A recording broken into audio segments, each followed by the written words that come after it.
de 1997, parce qu'on en avait marre.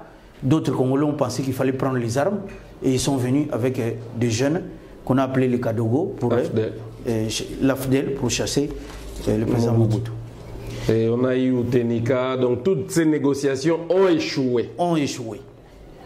Maintenant, il y a ce qu'on appelle les tentatives, c'est un autre chapitre, de refondation, les tentatives de refondation. À chaque fois qu'on a essayé de reconstruire quelque chose. Parce que, pour moi, les déclins qu'on a connus à partir de la conférence nationale jusqu'au débâcle où l'AFDEL entre et que le président est chassé et tout. Parce que la difficulté, c'est quoi? C'est que vous n'avez pas d'État quand vous n'avez pas d'armée. Okay. Le président Kabila, Mouzé Kabila, quand il arrive, il n'a pas d'armée. L'armée qu'il utilise, bon, bien sûr, quelques jeunes Congolais, mais c'est l'armée étrangère. Dirigée par James Kabarebe. Vous voyez? Et l'armée qu'il trouve ici, il avait méfiance. Ces gens ont été envoyés à Kitona, Kitona qui est devenu un mouroir. J'en parle. Donc, sans armées, pas d'État. Donc, c'est déclin de l'État. C'est ça que j'ai dit tout à l'heure, qu'il y avait un besoin d'État. Il faut refaire l'État. Et il y a eu des tentatives pour refaire l'État. La première tentative, c'est Mouzé lui-même. Mais je pense pour moi que nous avons été dans une transition sans État. Parce qu'il n'y avait aucun acte constitutif. C'est une déclaration de prise de pouvoir. On a fait même d'autres erreurs en considérant que même le patrimoine du pays devrait être géré par l'AFDEL. Vous êtes journaliste, vous connaissez cela. L'État n'existait plus. Et je montre à ce niveau-là quelles étaient les erreurs avec les clivages Est-Ouest, comment les Congolais étaient divisés et tout ça là. Ensuite, on a dit, bon, ce n'est pas ça. On réunit tout le monde à Sainte-Cité et tout ça là. On va dire, bon, on va refonder le pays par la démocratie. Mais la démocratie a été confondue aux élections. Lesquelles élections? Ce sont des élections plus ou moins bâclées, soit trichées, avec des tricheries et tout ça là. Pour moi, c'est un mensonge de base où je montre quelles ont été les responsabilités de l'abbé Apollinaire Malmalou, celui qui l'a succédé, Mulunda. Et puis, je ne parle même pas du dernier, parce que pour moi, c'était déjà démontré que la CENI ou les élections, ce n'était pas ça la démocratie. Enfin, je montre en quoi la Troisième République telle qu'on l'a pratiquée, et en ce moment-là, moi-même, je suis dans les responsabilités parce que je suis élu, je suis au Parlement, et je vis que la Troisième République était contre la démocratie.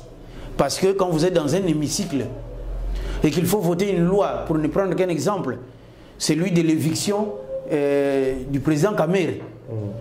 Nous tous, nous étions convaincus que par rapport à l'incartade qu'il y a eu, quand il dénonce l'entrée des Rwandais, nous savions que le président Kamere défendait une position qui était une position nationale pour l'intérêt du pays. Mais les gens s'étaient retrouvés à Kingakati, et ils ont pris l'argent et ils ont voté. Mais quand les élus, mais ça se faisait tout le temps, comme dans un café de commerce, quand les élus de la nation vont donner leur voix en contrepartie de l'argent, qu'est-ce qui peut rester de la démocratie? Et je montre tout ça, les turpitudes, des problèmes comme quand un avion tombe, on ne sait même pas contrôler, et c'est qui? C'est le ministre Nkoulou. Les rapports, par exemple, la commission d'enquête Babala, par rapport aux finances, aux entreprises du portefeuille contre Mabunda, on voit comment ça a été torpillé, on voit les élections, comment on les manigance. On sait que les fils de ces pays, les gens qui se battent pour que ça change, Jean-Pierre Bemba, Franck Diongo, Moïse Monidela, hein, ils étaient assez nombreux à être emprisonnés. Mais Diomindonga là, même quand ils n'avaient rien fait, on fomente des choses. Et pendant ce temps, le peuple s'est terré.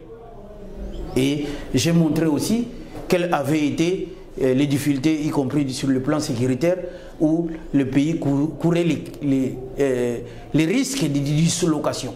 Parce que dans le pays, on a connu des cas comme Bundia Congo, des exactions, des tueries, Kamouina Sampo, les Enyele. Vous connaissez les histoires des Enyele dans les Katakatanga, vous voyez? Voilà. Et puis, tout ceci a été ramené, y compris à Kinshasa, quand il s'est agi de se battre pour avoir les dates des élections, avec le départ des gens comme le Rossi Mukendi, le Kapangala et tout cela. Nous étions toujours en lutte, alors qu'on avait dit que le pays était démocratique. Vous voyez? Donc je montrais tout ça, les limites. Alors, ensuite, le 4e chapitre, je montre quels sont les chemins pour aller au renouveau. Je parle du chemin au pluriel parce qu'il y a plusieurs choses qu'il faut faire. C'est ça. Il y a d'abord, en ce qui me concerne, je pense qu'il faut travailler sur la question de la défense nationale et je dis qu'il faut donner la chance à la guerre. Donner une chance à la guerre. Comment ça? Ça veut dire quoi? Il faut préparer les pays à pouvoir faire la guerre quand nous y sommes contraints. Parce que, et je prends seulement un exemple par rapport à, il faut lire les livres, un exemple par rapport à l'émission que nous avons, l'histoire des comment dire, Kundabatoire, c'était quoi son organisation encore? CNDP. CNDP. À l'est là-bas. À un moment donné, quand on a voulu mettre fin à cela, il y avait des généraux qui étaient là-bas, comme Mamadou Ndala, d'autres, qui ont changé les systèmes. Ils changent les circuits d'information. Ils changent la tactique. Ils changent le plan même de bataille par rapport à ce qui est décidé à Kinshasa. Et on avait gagné des combats. Donc ça veut dire que nous-mêmes, nous étions minés à l'intérieur. Vous ne pouvez pas être en guerre contre vous-même. C'est ça. Avec des généraux ou des dirigeants qui sont assujettis à l'étranger, qui sont orientés, dirigés par l'étranger. C'est ça qu'il faut changer, que je dis là-dedans. Mais il faut cultiver aussi le culte du souvenir pour les vaillants qui se battent pour nous, sinon ça ne marchera pas. Il faut changer le budget de la défense. C'est ce que je dis là-dedans. Pour aller loin, il faut ménager sa monture. Je donne des pistes. Il faut arriver à quelque chose comme un quart du budget annuel de l'État. Pendant 15 ans, soutenir les efforts. Il faut changer le système d'éducation. Où nous aurons un enseignement classique, un enseignement professionnel, c'est-à-dire dédié à l'économie, et un enseignement pour la défense et la sécurité. À commencer au secondaire, avec des jeunes qui peuvent aller apprendre dans des écoles de cadets. Juste après l'obtention de leur diplôme. Cycle d'orientation. Cycle d'orientation. Il faut faire des écoles des cadets dans toute la République. J'ai indiqué.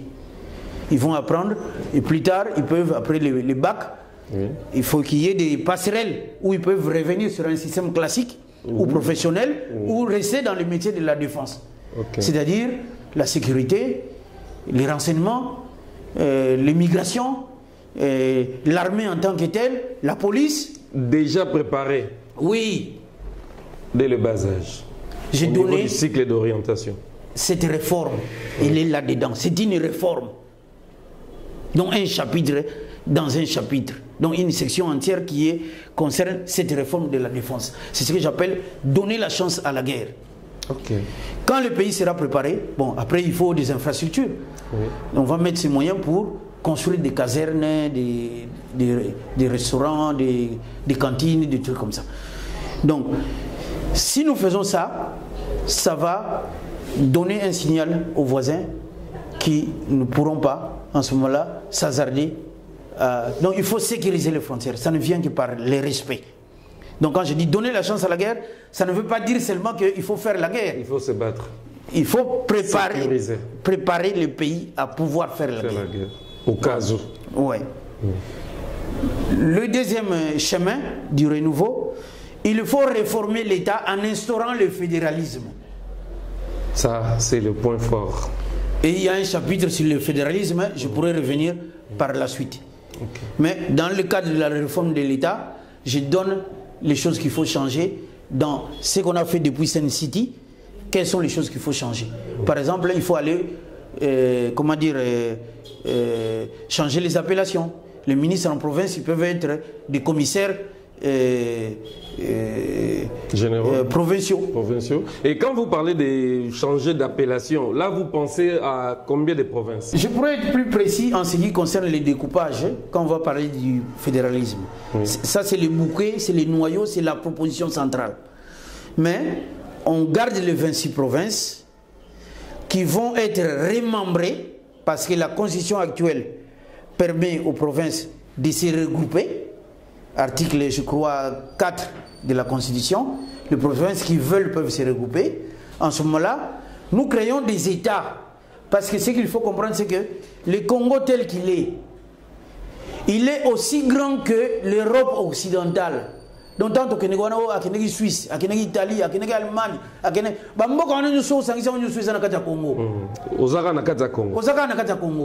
donc ça ne peut pas marcher de gérer le Congo. Il faut faire des États. Et la cartographie la plus définie, celle qui est figée, où il faut bouger sous-souté, ça a été dit par, à mon sens, le premier des intellectuels congolais. Le premier des intellectuels congolais, pour moi, c'est, comment dire, Saint-Gilon, un Belge qui a été ici avant l'indépendance, qui a travaillé, qui a formé pas mal d'universitaires et tout. Ethnographie, géographie, histoire, sociologie et tout ça là. C'était presque un savant. Et il dit que c'est la forme la plus figée. Parce que la quête depuis 1885 dans la cartographie, c'était de coïncider le peuple à la notion de la nation qui correspondrait à une entité administrative. Et moi, j'ai été dans cette trame-là pour dire que nous pouvons mettre en place 6 États. Il y a d'abord ce qu'on appelle le pays Congo, qui va avoir le Congo central, le Congo, Kinshasa, Maïndombe, le Kwilu. C'est le pays Congo. Il y a l'Équateur tel qu'il était. Grand Équateur. Il y a la province orientale telle qu'elle était. Il y a les Katanga, comme ça a toujours été. Mais il y a les grands Kasaï, pas Kasaï occidental, tout ça, c'est les grands Kasaï. Nouvelle province. Et puis il y a les Kivu. Maintenant, il faut créer un 7e État, qui sera un État neutre, situé au centre du pays. Du côté de Lomela, par là, en confluence entre la Chouapa, le Maniema, et puis je pense les Bazuele ou non, plutôt les Sankourou en bas. Voilà, c'est là où il faut prendre 100 km², où on mettra le 7e État, où on mettra l'État fédéral là-bas. La capitale. Et j'ai défini quelles sont les passerelles entre les provinces, les États et l'État fédéral. J'ai défini quelle matière, parce que dans l'exercice qui a été le mien, j'ai résolu de ne plus mettre les matières partagées, les matières communes, des compétences communes, parce que ça crée des confusions. On laisse à l'État central ou à l'État fédéral ce que l'État fédéral peut faire. J'en trouve 5 ou 6, et les autres matières sont de la compétence soit des États, soit des provinces. Une décentralisation. Voilà. Nous sommes au-delà de la décentralisation parce que nous parlons du fédéralisme. Ouais, parce que nous parlons du fédéralisme. Alors, il faut rénover le suffrage. Ça, c'est un des chemins du renouveau par rapport à l'accession au pouvoir. Il faut renouveler le paradigme économique parce que une fois qu'on a fait tout ça, ça va fonctionner comment? Comment on va développer? Et là-dedans, j'explique. La pertinence du problème, il est où? Depuis que le Congo est Congo, nous n'avons pas un projet économique à nous. Nous n'avons pas, personne ne connaît la pensée économique d'un président de la République. Personne ne connaît les cheminements en matière économique, par exemple, d'un premier ministre. Que ce soit Mouzito, pour prendre la période récente, que ce soit Matata, qui rivalisait, qui voulait rivaliser avec Kengo Adondo. Avec la rigueur. En matière de bonne gouvernance, pour être l'élève de Bretton Woods ou voilà, du système de Bretton Woods. Tout ça, ils fondent leur action sur comment dire, le taux de croissance. Mais en économie, il y a plusieurs paramètres. Mais ils ne donnent même pas le contenu de la croissance. Et le contenu de la dernière croissance qu'on a eue, c'est la vente des scories. C'est-à-dire, des choses où ils ont chinois, et puis des parts des marchés, et tout ça. Mais il n'y a rien de la production. Nous devons réfléchir à la production. Nous avions un modèle, c'était la GECAMINE, avec ses bourses d'études, ses cantines scolaires, les niveaux des salaires des gens, un type de production. On pouvait faire des lingots pour porter. Parce que nous sommes dans des questions de modèles. La modélisation en économétrie, c'est quelque chose qui permet d'expliquer ce qui se passe ou qui permet de construire ce à quoi on veut aboutir. Et donc, en ce moment-là, nous n'avons pas des intellectuels qui pensent cela. Même, quand bien même que nous avons des économistes. Nous sommes là à consommer les idées des autres. Nous n'avons pas pensé l'économie, comment on va faire. On doit commencer par la production. Faire une stratification de production.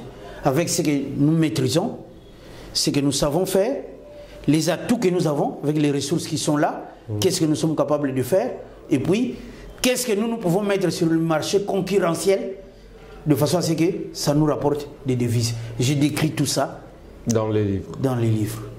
C'est ce qu'il y a à faire. Okay. Enfin, il faut construire un nouveau leadership. C'est au niveau national, c'est au niveau des provinces. Au niveau national, c'est vrai que il faut voir une chose. On ne peut pas comment dire, prétendre incarner une nation, un État, en sortant de nulle part. La génération spontanée en politique, ça n'existait pas. On a vu en France, quand la France s'est écroulée, attaquée par le nazisme, Hitler et tout, la France s'était effondrée. Pour se relever, un conseil national pour la France libre avait été mis en place par le général de Gaulle. Il ne venait pas de nulle part, il était dans les cénacles. Dans le système. En 1913, déjà pendant la Première Guerre mondiale, il connaissait quelles avaient été les faiblesses de son pays. Il est allé dans des écoles de guerre. Il a fait d'abord, comment dire, le moteur combattant. Ensuite, il a écrit un autre ouvrage, ça m'échappe, pour décrire ce que peut être leur armée, avec les systèmes de blindés et tout cela, pour rattraper les retards.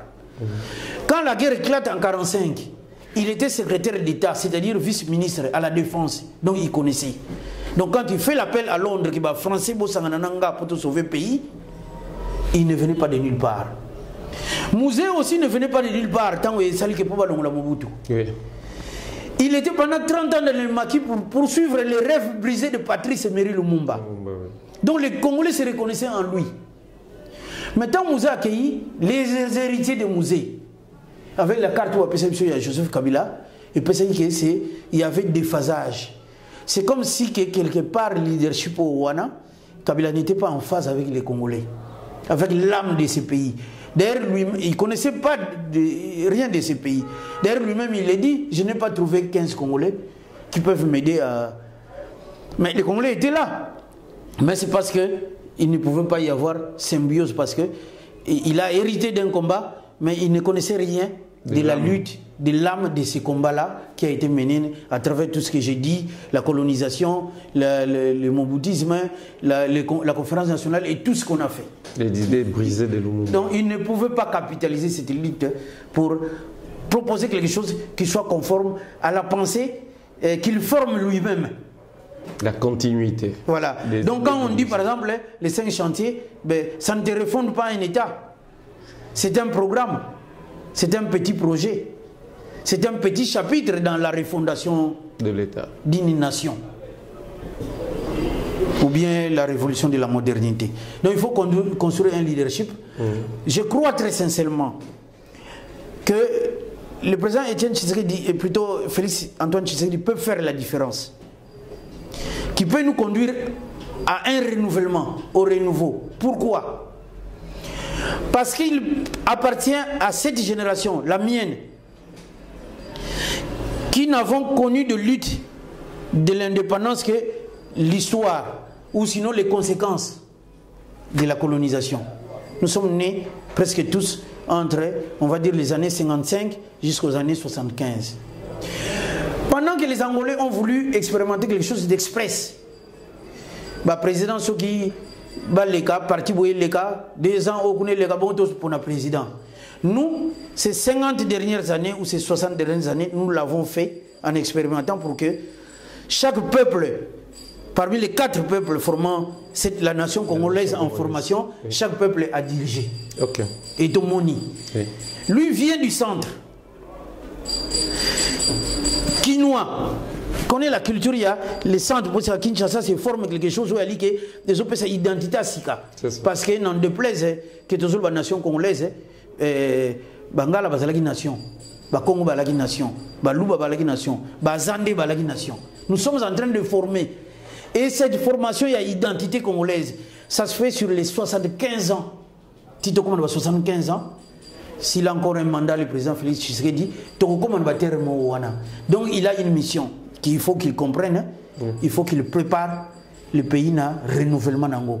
Et je pense qu'il y a terme les idées auront été renouvelées, les hommes auront été renouvelés, les institutions auront été renouvelées. C'est une responsabilité qu'il a et que je le désigne en tant que tel, puisqu'il y a des présidents. Et pour Amema, Bissol, Nayango, en instaurant le fédéralisme. Alors, on peut carrément parler des États-Unis d'Afrique, notre pays. Oui. Donc en fait... Étant fédéré. Étant fédéré, ça pourrait être les États-Unis d'Afrique, mais ce n'est pas encore ça. Si nous sommes forts, si nous sommes cohérents, si nous ne sommes pas expansifs, orgueilleux ou belliqueux, comme font les Rwandais, les gens peuvent trouver en nous, dans cet espace-là, ce qu'ils ont fonctionné bien, Niba Sadek et Zali, parce que c'était ça la vocation de notre pays. Fédérer le pays autour de l'Afrique centrale. L'Afrique australe, c'était autre chose. Là où l'Afrique du Sud est la locomotive. Comme l'Afrique du Nord est un espace, comme l'Afrique de l'Ouest a la BCAO. Nous, c'est parce qu'on a failli et que le pays s'est effondré que vous comprenez? Donc nous avons cette vocation qui fait que ce qui est solide. D'autres pays, même Rwanda, malgré que tout le monde pourront dans ce cas-là, s'ils ne font pas la loi, il y a violence, génocide, bitumba. Bon, après tout, la France et l'Allemagne, ils ont fait la paix. Vous comprenez? Dans l'échec de notre CPGL à l'époque de Mobutu. Nous ne serons peut-être plus là, mais ça peut se faire comme cela. Donc on aura les États-Unis, on a dessiné, ils ont préfiguration. Mais ça pourrait être un espace ou un projet un peu plus grand, selon les dirigeants qui seront là à cette époque. Mais il faut rendre cette cohérence en Afrique centrale en commençant par le Congo. Ok, et le mot de la fin? Alors, le mot de la fin, c'est que j'invite simplement les Congolais à lire les livres. Il y a tout là-dedans. On peut ne pas être d'accord sur tout, mais on trouvera des sujets sur lesquels on va être d'accord. On peut converger. Moi, j'ai mis 30 ans dans la réflexion, dans l'action, en espérant que peut-être que je pouvais changer les choses. J'ai compris qu'il y avait des limites et j'ai décrit quelles étaient les limites. Dans ces livres, vous allez trouver de la politique, bien sûr, puisqu'il s'agit sujet politique. Mais il y a de la sociologie. Il y a de la culture. Il y a du témoignage que j'apporte. Il y a du vécu. Il y a lutte. Erreur que d'autres peuvent corriger. Il y a des analyses. Il y a des observations. Il y a des critiques. Il y a des propositions. Et je pense qu'il faut qu'on les batanga et qu'ils en débattent, que nous débattions. Je suis ouvert à ces débats-là. Et c'est en dehors du travail que je fais, il y a un cadre au Boyer, il y a assemblée. Je pense que je vais consacrer le plus de temps sur les prochains mois parce que je pense qu'il faut que les Congolais s'engagent sur la question du fédéralisme. Nous ne l'avons pas encore tranché. Banda 60. Ceux qui parlent de l'État centralisé, ça la pour la prédation. C'est-à-dire que ça profite à quelques personnes à Kinshasa, au bazo tiré ba ficelle tout le monde comme carte bancaire tout ça là. Muto azana dans un village quelque part là-bas, il n'en bénéficie n'a rien. Tobo makambo wana tutika makambo wana. Voilà l'appel que je fais. Ils peuvent vous contacter par quel numéro? Alors, mon téléphone c'est le 082 52 92 069. Voilà, mais dans les jours qui vont venir, on va passer, si vous nous le permettez, chez vous, mais y compris ailleurs, pour indiquer où est-ce qu'on va trouver les livres. Pour indiquer les conférences qu'on va faire, parce qu'on va commencer à Kisantu. Le 30 juin, on va faire une conférence là-bas à Kisantu. Et ainsi de suite, j'irai dans plusieurs grandes villes du pays pour expliquer ce que je viens d'expliquer aujourd'hui. Merci à vous fidèles téléspectateurs. Et c'était là le DIRCAB, M. Ruifin Mpaka, l'écrivain. Il a écrit « À nous de lire ». Merci, à la prochaine.